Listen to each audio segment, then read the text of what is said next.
Record now. Perfect. Thank you very Cool. much. I appreciate Yeah, it. not a problem. All right, let me start sharing my screen.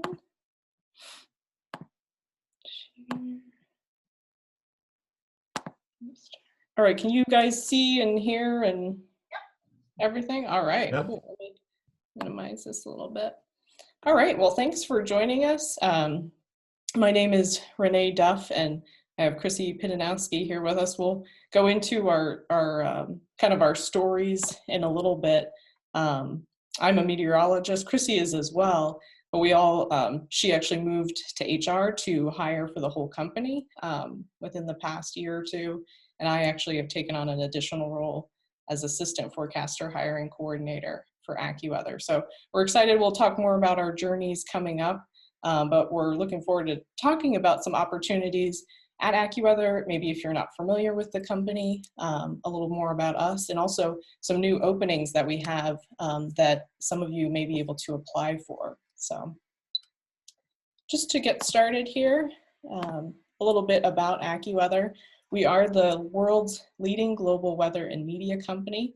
It was founded in 1962 by Dr. Joel Myers. So we have 58 years of global forecasting experience, and we have a lot of employees, over 450 of them. A lot of them are in our state college office, but you'll see coming up that we have a lot of offices around the globe. Out of those 450 employees, we have over 100 meteorologists. And again, most of those are at our headquarters in State College, but we also have an office in Wichita, which we'll talk about a little bit later as well. We forecast for every latitude and longitude point on Earth with superior accuracy. And actually, last January 2020, there's an independent forecast tracker called Forecast Watch. And they finished up a 4-year study tracking different weather agencies and companies. And they looked at over 120 million forecasts at 1,000 global forecast locations.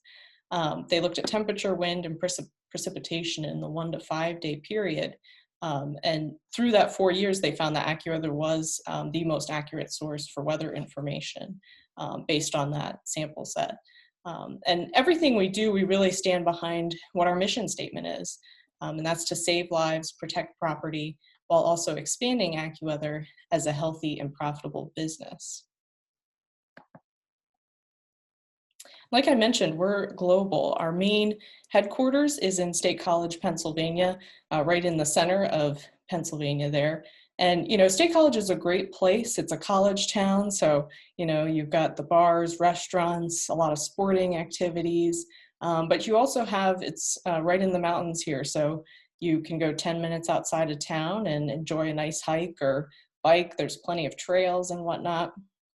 We have a Wichita office, and they're focused more on nowcasting and issuing warnings for our clients, specifically severe weather warnings. And if you're interested in storm chasing, that's a very good place to go. It's a very affordable place to live as well. So there's some perks there, and we'll talk a little bit more about their operation coming up. We have an office in New York City. They're primarily focused on sales, marketing, and our product team members are there as well. But we also have places in China, Japan, Korea, India, Ireland. We're actually the only private weather company in China, actually, with the partnership that we have there. So our reach really goes beyond just Pennsylvania, just the United States. It really is global. And a little bit more about our global footprint. We reach 1.5 billion people around the world, and our Accuweather users are in 239 countries and territories. Every day, we get 335 billion data calls, so data requests per day. We serve over 800 radio stations. Newspaper-wise, we serve hundreds of newspapers, providing them with forecasts. We work with over half of the Fortune 500 companies, and I'll show a slide just coming up about some of those companies that we work with. And we reach 35 million AccuWeather TV network households daily. And this number just recently went up as we reached a deal with Spectrum, which actually just launched today. So the AccuWeather network is available through that. It's also available through DirecTV, the AT&T partnership, Verizon Fios, and there's also a streaming, I think it's Fubo TV, which also recently picked us up as well. And I think one of the most important numbers on here is, we've helped to save tens of thousands of lives across the US and globally through the warnings that we've issued to clients, through some of the forecasts that we issue, through our apps, whether it be weather warnings that go out on our apps, people reading our stories about how to prepare for severe weather events. And that's really the heart behind everything we do. And that kind of goes back to the mission statement about saving lives and protecting property is the main goal here at AccuWeather. So here are some of those partners that we work with. So we have the government partnerships, but also digital media, traditional media, and our business to business partners. And these are a lot of familiar logos here: Google, Microsoft, Samsung. We work with ESPN. We create a daily briefing for them that they receive, and it goes through detailed NFL forecasts, detailed college football forecasts, and they want to know what the temperature is going to be. Should the wind speed, could that impact the trajectory of a football, that kind of thing. And actually, with our partnership with ESPN, if you go on the ESPN app and you click on, say, an NFL game or the college football game, the championship game, if you click on that, if you scroll to the bottom, you'll actually see the AccuWeather forecast there. So they're getting the information they need while we're also getting our brand out there, which is great. Some of our business to business partners, we work with Lowe's very closely, and Lowe's isn't really concerned with the weather next week. They're already looking ahead to next fall, next winter. So they work with our long range team to prepare for, how much planning do they need to do? How much buying do they need to do of specific products? So, they got the forecast for this winter already this time last year. So they're already looking ahead. And this really only represents a small sample of all the partners that we work with across the globe.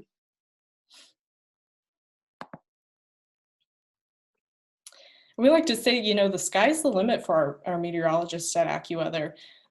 Some people will come in and they'll join our team as a forecaster, operational forecaster, and they'll be in forecasting 20, 30 years, their whole career, and that's great. But there are other people who may be here a year or 2 or 3 in the department, and then they look for other opportunities within the department. So here's some examples of people within the company who are meteorologists, but aren't in our actual forecasting department. So our Chief Technology Officer, Chris Patty there on the top left, he's a meteorologist. Our Managing Editor for Accuweather.com, she's a meteorologist. Vice President of Video Content there, Trish, she's a meteorologist. She started in our forecasting department. All of our broadcasters on TV are meteorologists. Chrissy will tell her story. She was a meteorologist, but now she's actually the talent acquisition specialist in HR, hiring for the whole company. And one question we usually, we've gotten often in interviews is, what does success look like in a forecasting position at AccuWeather? And it really depends on what your skill set is. If forecasting is what you love and what you really are passionate about, then your success may be staying in the department for, your whole career. But someone else's path may be different. Their success story may be different, and it may be that they took other opportunities within the company and expanded their skill set that way.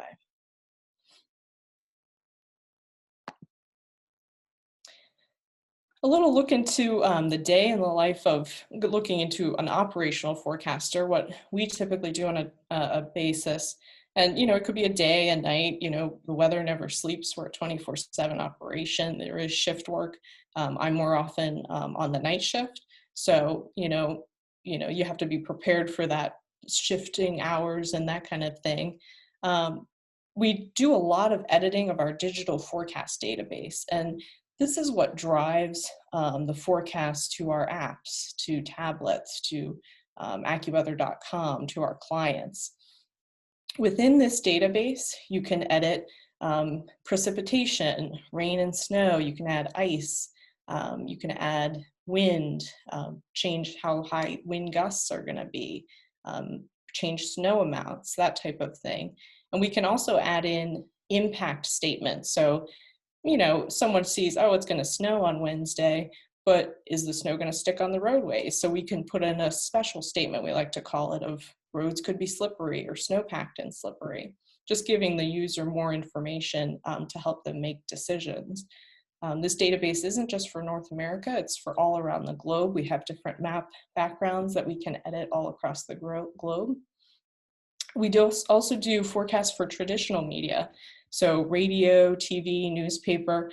Not all of our forecasters will be on the radio.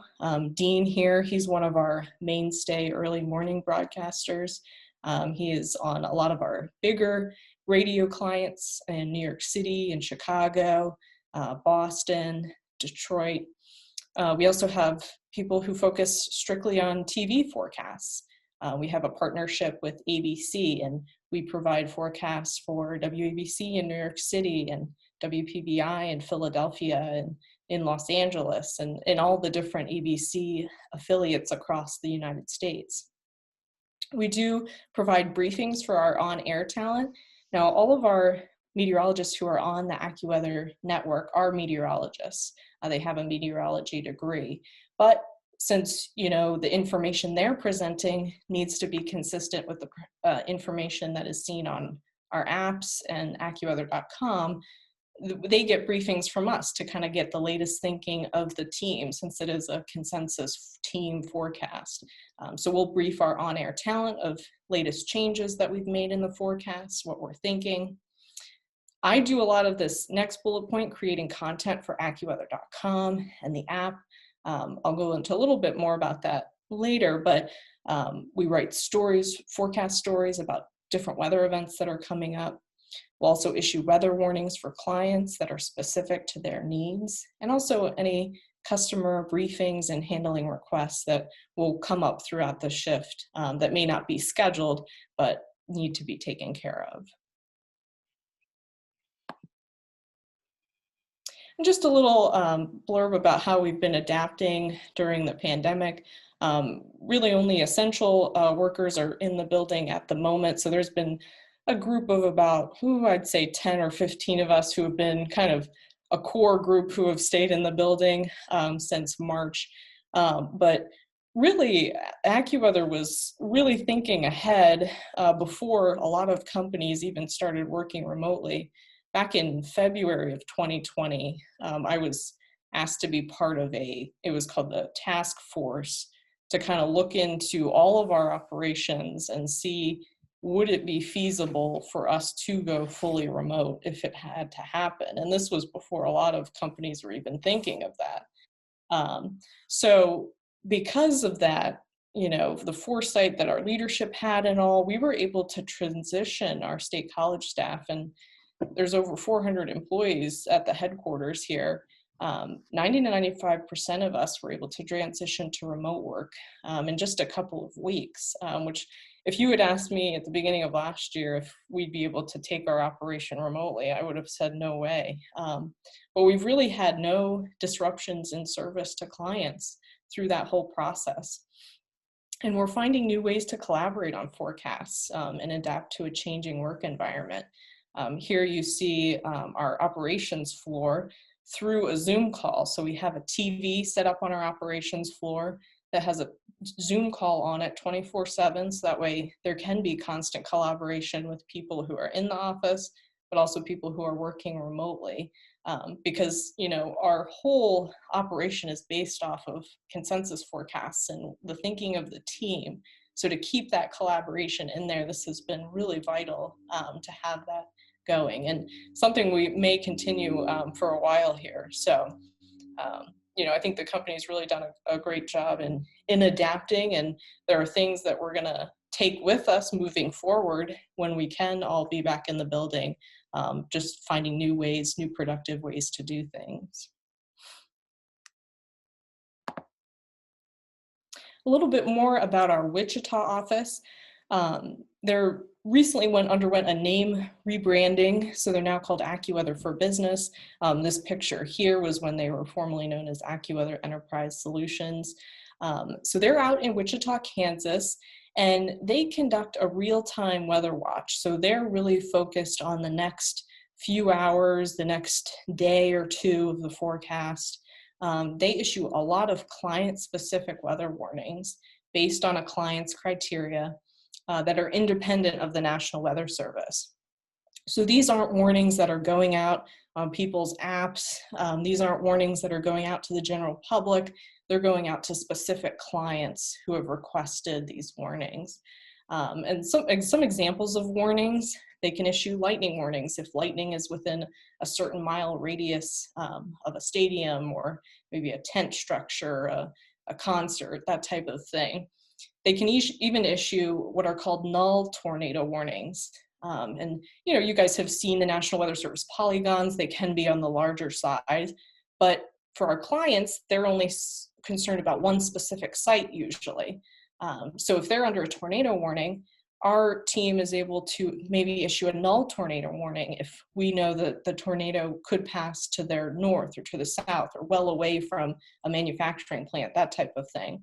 And if we're able to provide that critical information to the client, they don't have to shut down operations. They don't have to evacuate the building. And that saves a lot of time and a lot of money for them. So it's really a great partnership there. On the State College side, we issue a lot of the snow and ice warnings, whereas Wichita issues a lot of the severe weather warnings.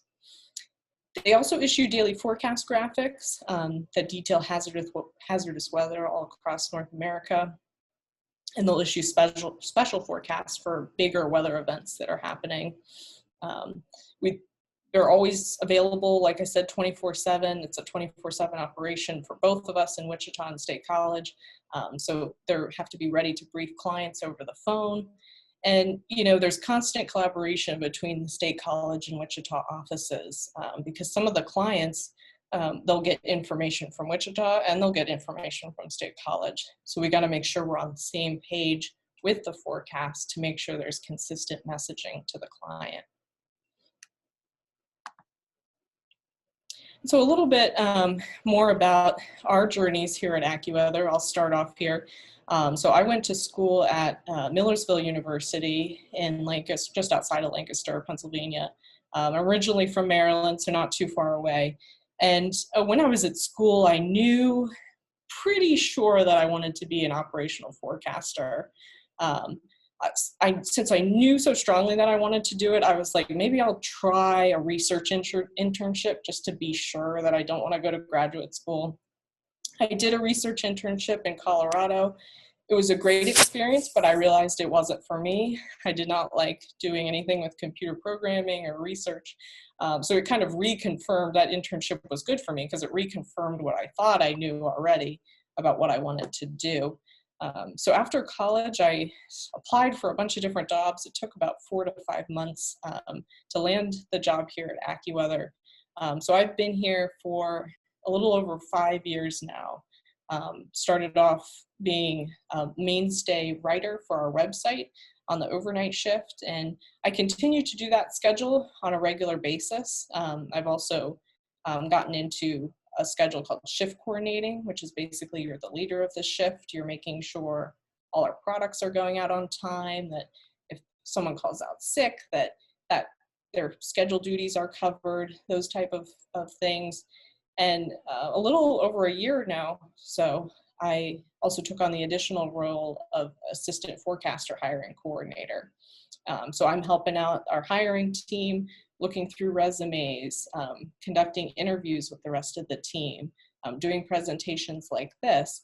And, it's really been eye-opening for me to see, how far you can come here at Accuweather within 5 years. And there's other stories, Chrissy will go into hers, of, if you take advantage of the opportunities that are available at Accuweather, you really can move far and expand your skill set. So I'll hand it over to Chrissy to talk a little bit more about her story.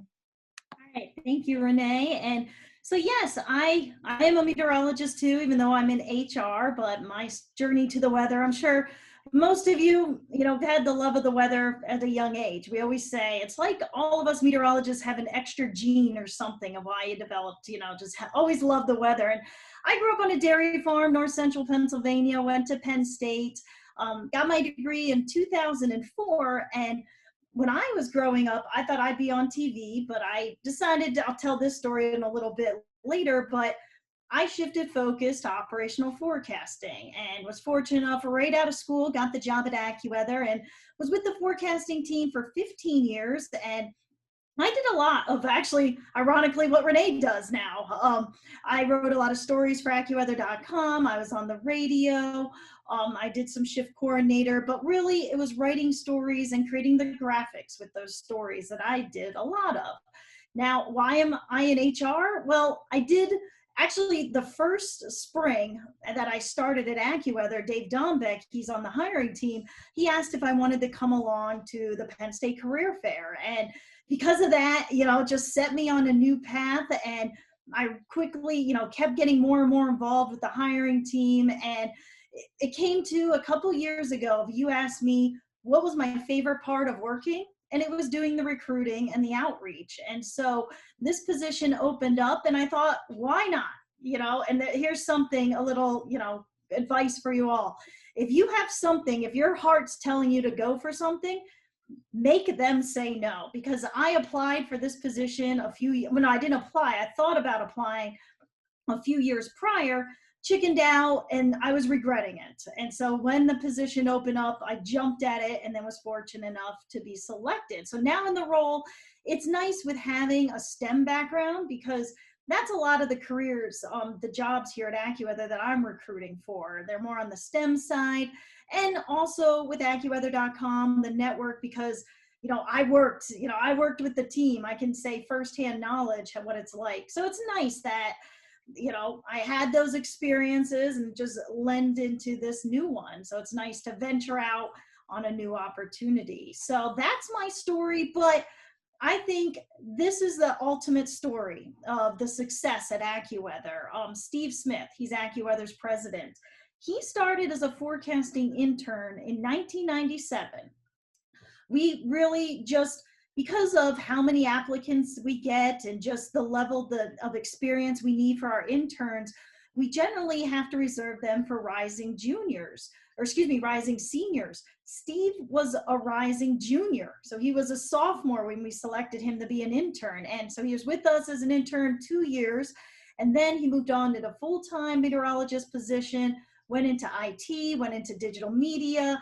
And here he is. He was selected as president of the company 2 summers ago. And he's second in command. And he's really the future of Accuweather. And so his story is just one of many of how we love to promote from within, but his is also another example, started in the company and just moved on.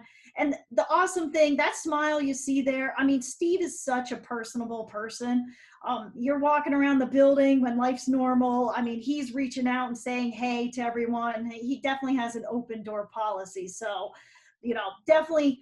And because he's been in so many roles, he's been in the trenches. So definitely a bright future with him as our president. So then going to talk about some of the other stories, because we want to share of, we've told our stories, you heard Steve's, but other stories of how people have rose through the ranks and just taken on different roles. Bill Dager, class of 2009, he's in forecasting and has been in forecasting his entire career here. But he's taken on new roles. You hear him definitely every weekend and a lot of mornings, Chicago, New York City, providing those forecasts, helping with the map discussions. The collaboration is amazing, and it really helps when you're a new forecaster. So he facilitates one of his primary shift that he does, facilitates those map discussions. And it's just having those great communications. I mean, we're constantly talking, but these map discussions are really a time where it's like, all right, everybody, take a break. Let's all talk about the forecast, any ways that we can make, improvements, because it's a real consensus forecast. And just earlier in 2020, he was promoted to forecasting mentor coordinator. And that's where all new forecasters and all of our interns will have a mentor. It's just, I mean, everybody's so welcoming, but that way you have a good point of contact. So you can learn about the area, learn about all of our applications, just anything about the company, just to help people come on board a little easier. Now, Becky DePondwin, if you're joining any of the AMS sessions that have AccuWeather, you'll probably see Becky. She attends a lot of conferences. That's one of her roles here. And it's neat. She started actually in the Wichita with the Wichita forecasting team, and she saw the opportunity, wanted to come to State College. She transitioned here with the forecasting team. Then she moved into more of the business to business side of where, product trainer and support coordinator for AccuWeather for Business. And again, this is another great role of where she knows what it's like to be on the forecasting side. So she can use that knowledge. And when a client comes on board, she can help them because she understands both sides. She understands the process. So it's just a nice transition to help with the clients. And, and also she has the master's in emergency management. So when we have big storm situations, landfalling hurricanes, she and a few others that also have that background can lend their ear, because at AccuWeather, it's more than just saying a landfalling hurricane. It's giving the impacts and helping people understand the situation, and understanding it from the public, not saying, well, there's this vortex here that'll touch off this. No, people don't care about vortex. You got to tone it down. So she's great to be a resource to really help us understand, to convey the proper messages to the general public. Then Rhea Madej, she is another, she currently works with the forecasting team in Wichita. She is a lead storm warning meteorologist, excuse me, and providing those warnings of what Renee was saying earlier, and providing large insurance firms, universities, just other clients who need our forecast to make the decision, and the real site specific information. And really, when you think about it, we're making, Rhea and our storm warning meteorologists are really making high level decisions. They're independent of National Weather Service, and so it's just saying, giving that information, and our clients rely on us to either maybe keep their operations up and running so they can save millions of dollars, or shutting it down to get their people to safety. So it's really life-saving, important information that Ray and the team is providing. And Derek, he is an Ohio State grad, so he is actively, counting down the minutes here to the championship game tonight. And so I doubt he's working, just he would not, very interested in the game there. But he's great. He started in the summer of 2018, and he has really rose through the ranks. You can hear him in the evenings on our radio stations in large markets. And he's also doing those personalized weather warnings for our clients more from the State College side. As Renee said, we have a heavy focus on the winter weather here.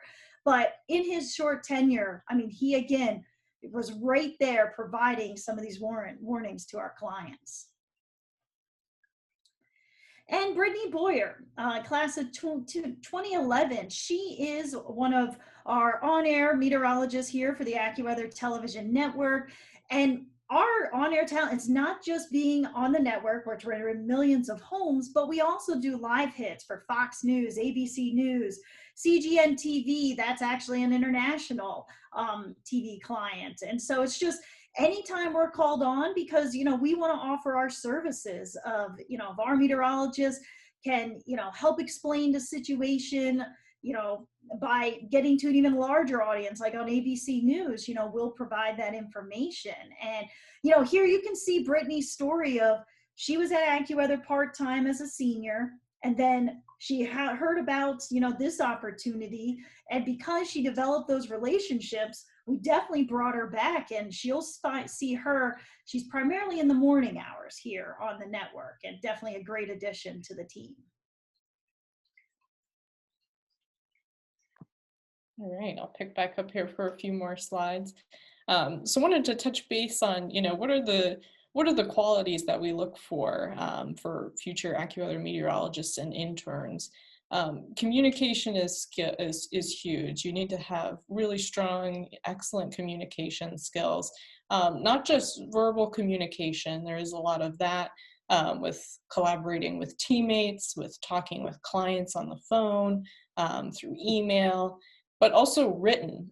Written is huge. No matter what schedule you're doing, you're going to be doing a lot of writing. Like I talked about earlier, I do a lot of the specific writing schedules for Accuweather.com. So on a nightly basis, I'm writing larger stories for forecast events coming up, or explaining different weather phenomena, that's that type of thing. But you need to be able to write not just in a way that the general public understands, like what I'm doing for Accuweather.com, but also for our TV clients. That's where a lot of our TV partners, they're meteorologists there. So when you're writing TV discussions, you may have to pivot and write more towards, the way they're used to seeing the weather, talking about the weather. So talking about vortmaxes and that type of thing in TV discussions. And so communication is huge. If you get the forecast right on, you said there was going to be 3 to 6 inches of snow and they got 4 inches, but that information wasn't conveyed well or properly, and people got stranded on the roadways. Was that really a successful forecast? So communication is key in this role. Obviously, you need a solid meteorological knowledge. You need making sure that, if you're into operational forecasting, taking on doing Weather Challenge, doing that on a regular basis, or other forecasting kind of contests that are available throughout the country. And, it goes without saying with, if you're in meteorology, usually, most of us got into this because we are really passionate about the weather, and that kind of leaks out in everything that we do as meteorologists. So having that passion is, what'll get you through, doing odd shifts and working holidays, which, as a 24/7 operation, that's going to happen. Being positive, being someone that someone wants to be around, uplifting, having that good attitude. If you're a straight A student, but you have a really negative attitude about work, and are we really going to want to hire you? I don't know. I want to work with someone who's positive and uplifting every day coming into work. Showing leadership, whether that be being part of AMS and part of your local club and taking on roles there, leadership roles there, or even being a coach for a volleyball team, or doing a volunteer fire department, any of those little things that you might think, oh, this doesn't relate to the job I'm applying for. If it shows some of those skills that we wouldn't have known about you otherwise, make sure you're putting that on there, because that shows that you have those leadership skills that we're looking for. Importance is of understanding impact-driven forecasts. So like I kind of mentioned earlier, not just conveying information, saying 3 to 6 inches of snow is going to fall, but what's the impact of that snow going to be? Is it falling at night on a weekend when not many people may be outside? Or is it coming at rush hour when a lot of people could get stranded on the roads if they don't know? So really going through and understanding the importance of, it's not just communicating the forecast, it's making sure it's actionable for people to actually use. And multiple disciplines increases value. Maybe you're interested in emergency management. We have, like Chrissy mentioned, quite a few people who have that background as well. Or maybe computer science, if you're into programming, Python, GIS. There's a lot of different areas, that you could get involved in school, taking extra classes here and there to increase your knowledge in different areas. And that multiple disciplines, that increases your value within the company and, within other jobs as well that you may be looking at. A little bit about our company culture. This is taken from the 3rd floor, looking down at our operations. It's a very collaborative environment. Like I said, this was taken many years ago, but it's a fast-paced environment. As you can see here, we have the separate workstations. On the right, that's usually people just focused on the United States. The middle is usually international forecasters, and then towards the left is more longer range international, and then the back wall there is more our client warning schedules. But it's really fast-paced. There's going to be days where there will be quieter weather across the country, but more often than not, you'll have some weather going on somewhere that'll keep you busy. We look for people with an entrepreneurial spirit, so coming up with new ideas and not being afraid to share them. We always encourage our newer forecasters to, if they see something that maybe we've been doing for years, but they have a new idea of how to do it, bring that up. We want to encourage that new way of thinking. Everyone, it goes without saying, everyone is really friendly and helpful. If you have a question, if you're running behind on a schedule, there's going to be more than one person saying, hey, I could take this off your hands, or I can help you out with this. It's a really team environment. And like I mentioned, this was when, we were able to be in the building, but even remotely with that Zoom call, we're able to kind of keep that team connection with people on the forecasting floor and people remote.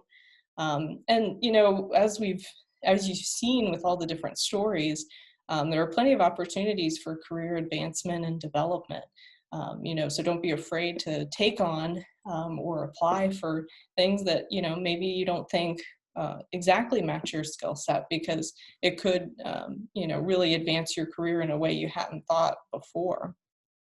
And we always want to be innovative and revolutionary, not being the followers, but being the ones who are setting the trend.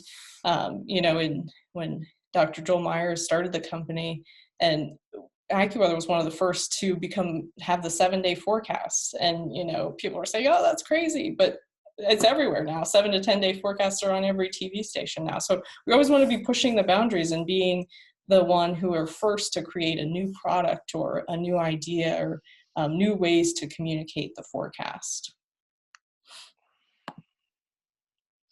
And some of our sponsored activities that we have throughout the year, I know we're all looking forward to, when we can safely get together again and do all these things, but we have a couple sports teams, whether it be softball. We have 2 summer leagues that we do, and with Penn State University right near here, we do a couple games with them throughout the year. And if someone is interested in starting up a team that's not related to softball, there's been people who've been like, oh, let's start volleyball, and they'll do volleyball teams, or ultimate frisbee. There've been a couple people joining some of the leagues around here. We have a wellness committee that really, they want to encourage people to stay healthy and stay fit. And so they actually offer fitness discounts. So if you have like a Planet Fitness membership or any type of gym membership, I believe it's half, Chrissy, you can correct me if I'm wrong. I believe it's half of the fee that you pay for the gym, you'll get reimbursed for. Outreach and charitable events. Even in COVID, Chrissy was able to go with a couple of people from HR and in the company to deliver coats to people, to kids in the area who might not have the means to get those otherwise. So they were able to do that, I think in September or October, sometime in the fall. And we also do other outreach events we've done a lot with the Girl Scouts. Chrissy and I were part of a team to kind of make a curriculum for them, a weather curriculum that they could use throughout their various locations throughout Pennsylvania. So that was a really neat activity. And company events throughout the year, whether it be informal, potlucks or whatnot, or a holiday party, trunk or treat on the top left there. Just fun things throughout the year to get people together outside of work or inside of work, and keep that team environment.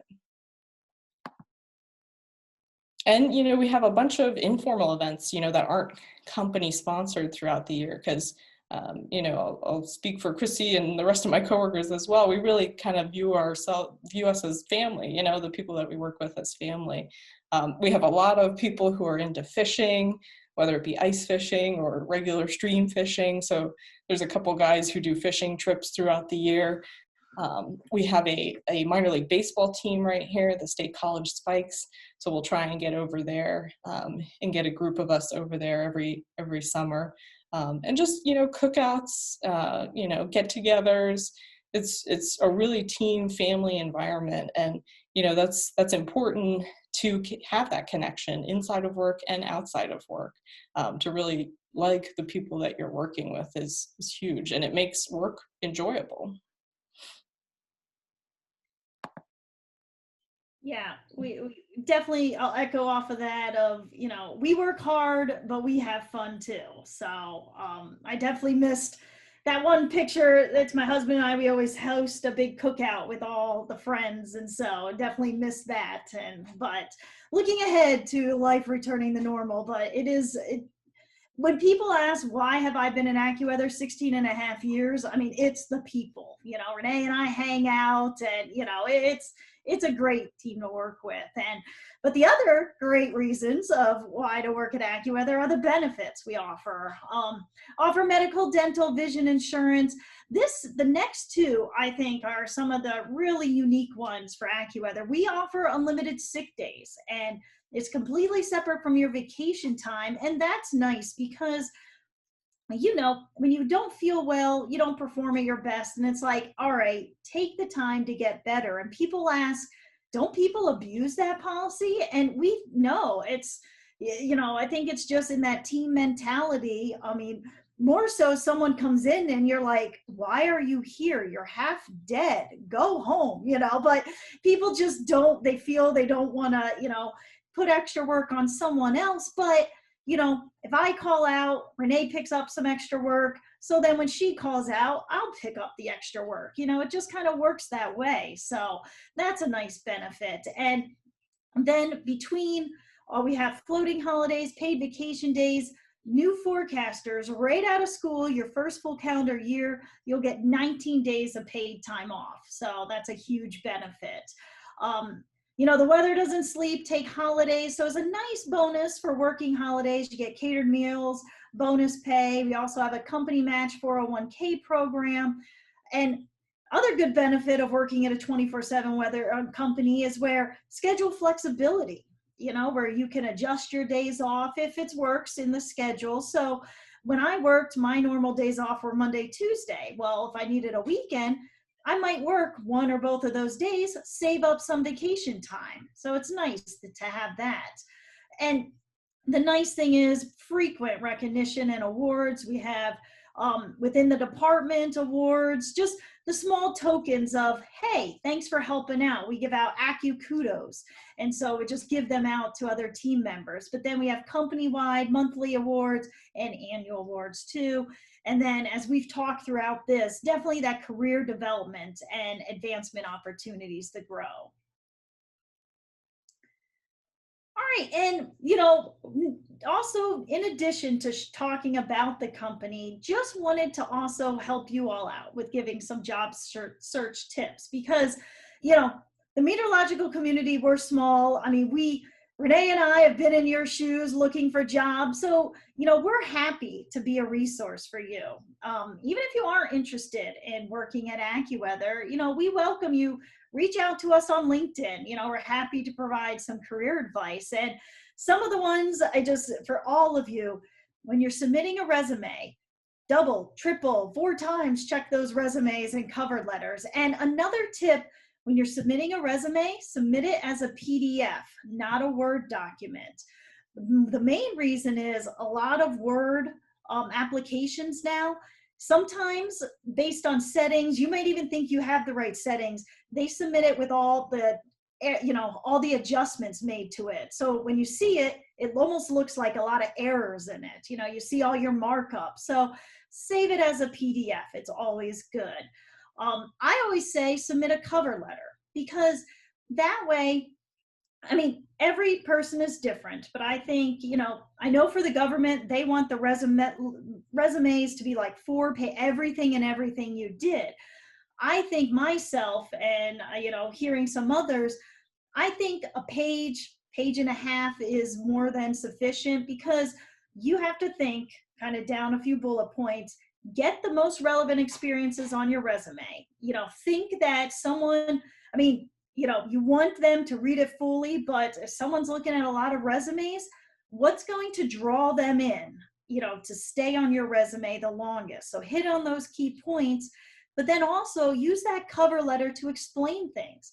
I take myself, for example, I had to apply for this talent acquisition role. I went through the interview process.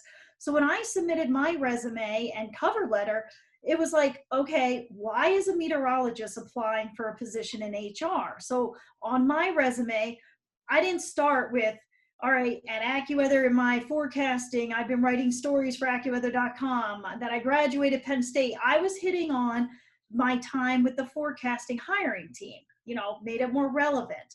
I was hitting on the cover letter explaining why, again, here I am a forecaster, want to join the HR team. So it's just, a nice way to elaborate more on, why you feel qualified, and also do some research on the company, weave some things in of, you look at the mission statement of the company, this is what I can offer to help achieve that mission statement. And then network. Again, as I said, small community. You never know, you connect with someone on LinkedIn, introduce yourself, have a great connection, speak with them. They might be like, oh, hey, I saw this position open, get it back to you to let you know of that position. So those are great. But to that point, it's great when you have a small, community, but you don't want to burn bridges. Always watch what you post. You have the freedom to post what you want, but still be mindful. It's out there forever. So you always want to be careful. And, to the point of burning bridges, what I said earlier, if someone's like, oh, hey, I know that person, they'd be great for your position. Well, you don't want the opposite where, oh, hey, I know that person, and they showed up late all the time for work. They, did this and this, they just left us, abandoned their job. You never want that. So always don't burn bridges. All right, now going to talk about our paid, stressing the word paid, internship opportunity within the forecasting team. Right now, if you go to our website, which I know we'll show that here shortly, we have two forecasting internship opportunities, both in the office in State College and also in Wichita. And, it's a highly competitive, but it's a really great learning opportunity because you'll be working with full-time meteorologists, full-time storm warning meteorologists. For initially, you go through the training period. It's kind of a classroom setting as you're learning, our applications, how we do our forecasts. And also, we've noticed some areas like checking in if you know how to forecast sea breeze thunderstorms or maybe low clouds, just touching base on some, forecasting techniques. But then you're right there alongside with the forecasting team, helping with clients. You're always working with the full-time forecaster, they're checking your work, but still you'll have a say when we're doing our forecast discussions. As Renee mentioned earlier, when we're talking, we welcome interns, to bring their opinions to the floor because you're going to learn so much that way. Even if you're wrong, we want to hear from you. I know I've been wrong. I'll be the first to admit when I've done forecasts and, being wrong. But then by having those communications, chatting, you just learn more and more. And many interns have moved on to become full-time team members. And also, definitely, you'll be ahead of the game, ahead above the rest of your peers during the senior year. So great opportunity. And here's just some, from last year's class of, their experiences. And I just want to take this time too to say, even whatever you want to do, whatever you think of your dream job, now, I highly recommend getting an internship or job shadowing in whatever, angle of the field that is. Because myself, I mentioned earlier, I thought I was going to be on TV growing up. I think half of that is I didn't know the many opportunities there were for meteorologists, but still, I thought I was going to be on air. the summer between my junior and senior year, I was the local weekend meteorologist for a TV station up near my hometown. Great opportunity, but from that, I just realized that's not what I wanted to do the rest of my life. It just kind of wasn't quite for me. Kind of shifted my focus more kind of on the backhand side, more the operational, and led to me applying for AccuWeather. And it's just one of those, you want to find that information out before you graduate, and then you get in the real world and say, uh-oh, I don't like what I'm doing. Obviously, make changes. Look at me, 15 years now in HR. There's still time for changes, but it's good to get that information. You all know college is not cheap, and so it's better find that information now. And, again, it just broadens your connections too.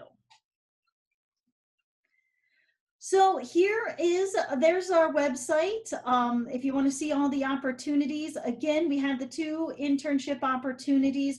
One thing for State College, we're going to do the internship remotely, just kind of given everything, but we are able to have the Wichita internship be on site. But still, the one nice thing, what we have done, actually last year, we did more of a job shadow, and it was great to connect, the interns between each office with the other. So you'll still, each internship, you'll be exposed to the many opportunities at AccuWeather. For any seniors right now who will be graduating in May, we do have openings, meteorologist, 1 position in State College, storm warning meteorologist in Wichita. So we are accepting resumes if you are graduating there. And the one thing, if there are any seniors who are graduating, next December, you would be eligible for the internship. So just wanted to let you know there. If anyone, and, wanted to put on this other one, weather graphics producer, Barron specialist. If anyone, and some of these, trying to tell you some of our opportunities so then you can think ahead to the future, because, if you get to learn the Barron link system, that's what AccuWeather uses for the network.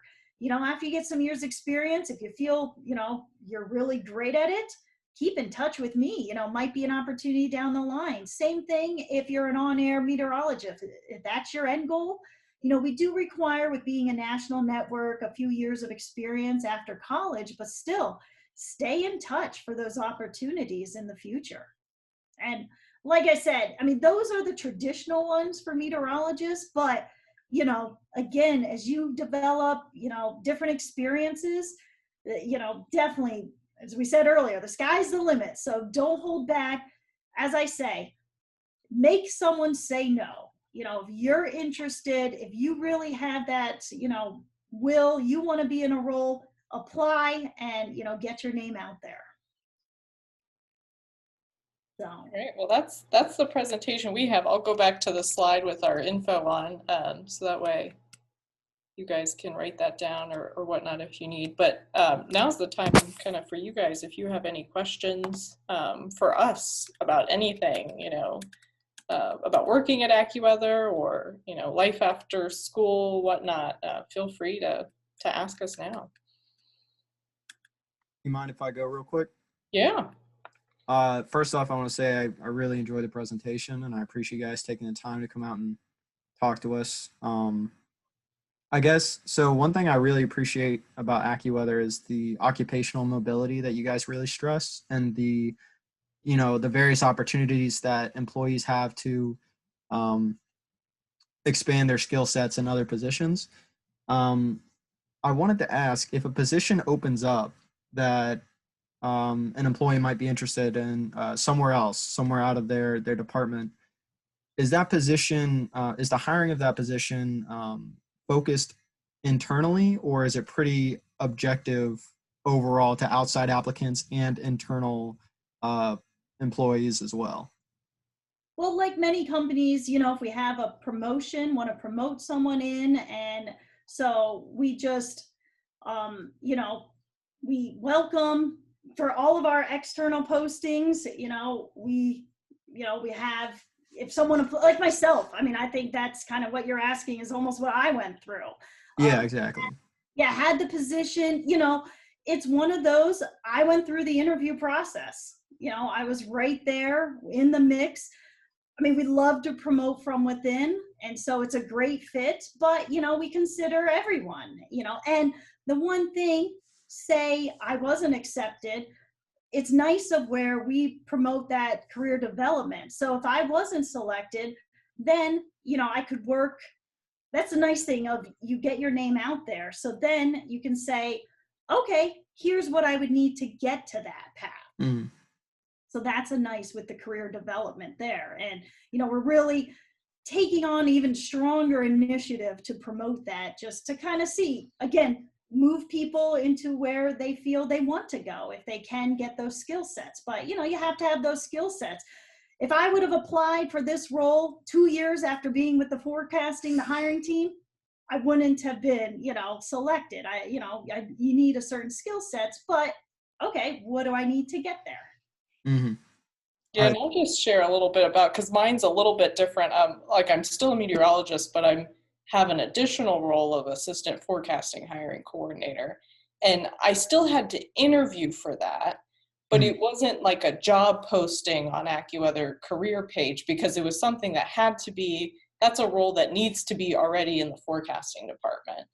It's not like an external role that needs to come in. So I still went through an interview process, but it was more of an email sent out to the forecasting department saying, hey, if, Chrissy is moving up in HR, her role is now empty.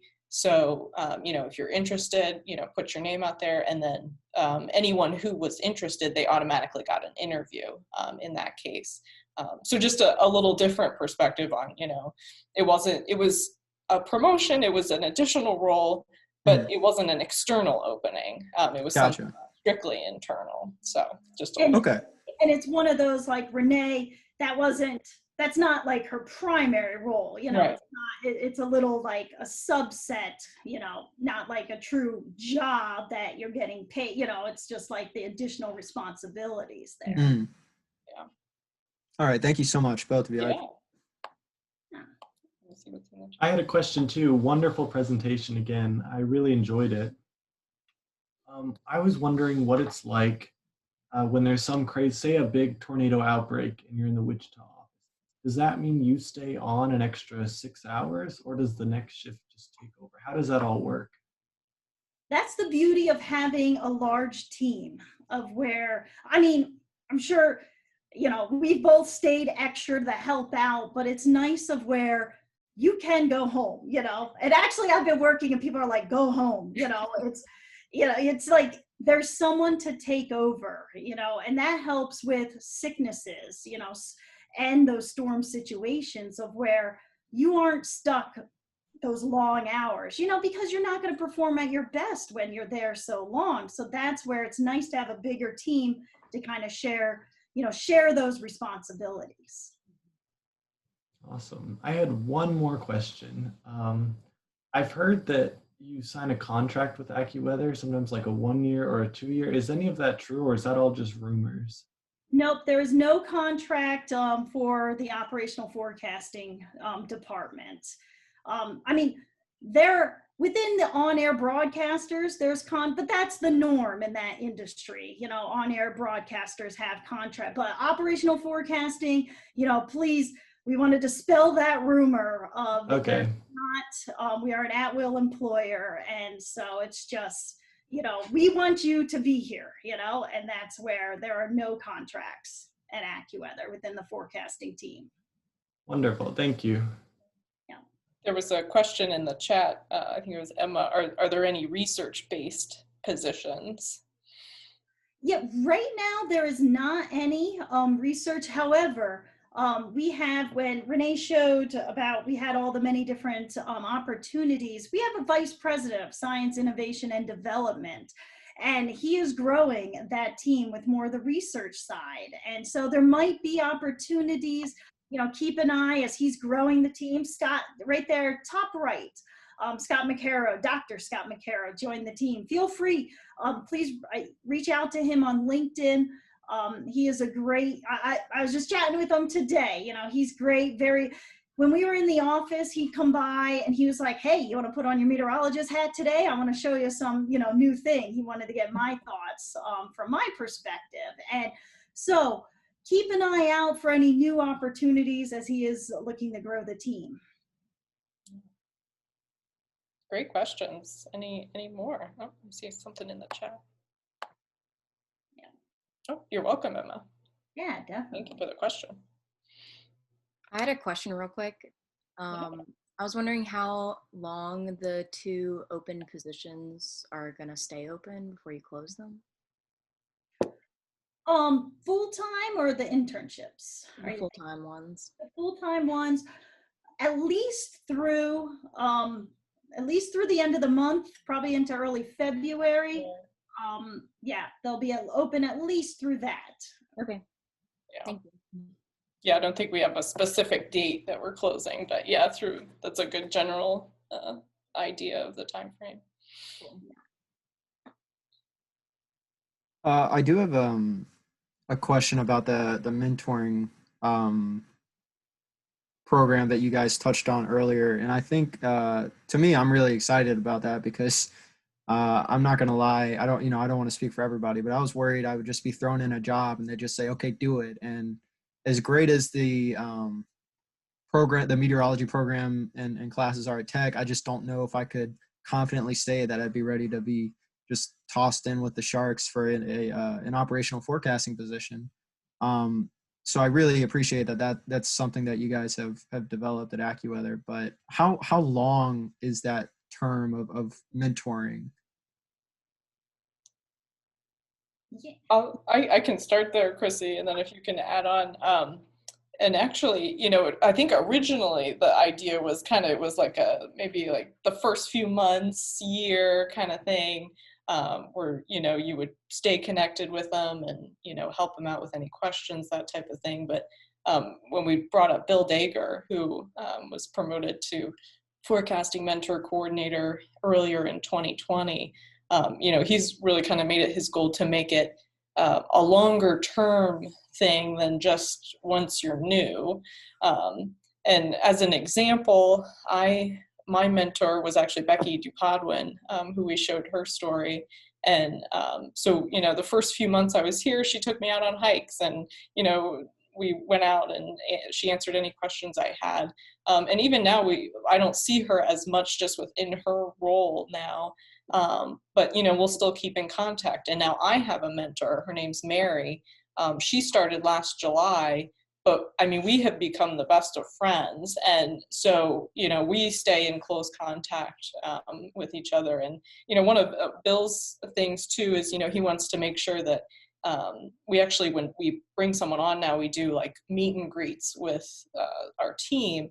And Bill is on there and he kind of sees, oh, who is this new hire interacting well with, or who is he really connecting with, to kind of gauge personalities and character traits and all that to see if people will be a good fit. So he's been really good about that and making sure it's a good connection there. I don't know if you have anything else to add, Chrissy, on that.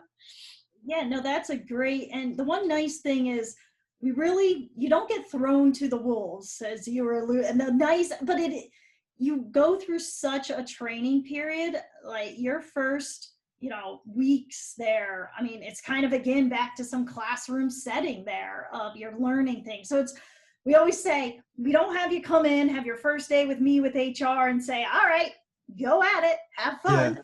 Out. No, you go through an extensive training period and actually you go through some certifications to make sure you really are ready to do a schedule on your own. Yeah. That's fantastic. Yeah. Yeah, because it's not just, you knowing how to forecast and create a good forecast. You have to learn how like our whole database, like we were talking about, and all of our clients and what do all our clients want. And so it's a lot more involved with just taking your forecast knowledge in here. You have to learn more about the way we do things and all. So Absolutely. Thank you very much. yeah. Well, good. These are great questions, everyone. Any more questions? All right. Like I said, feel free to, I know, Isaiah, you have my email address. then we have LinkedIn. Feel free to connect with us there. So yeah, if you guys have any other questions, stay in touch, you know. We're more than willing to help you guys out, so. Yeah, and if you have any questions, the current positions, you know, like I said, feel free to apply for the one thing, as I mentioned, for the internship, generally we reserve them for the rising seniors, but sophomores, freshmen, I mean, you're still welcome to apply. Get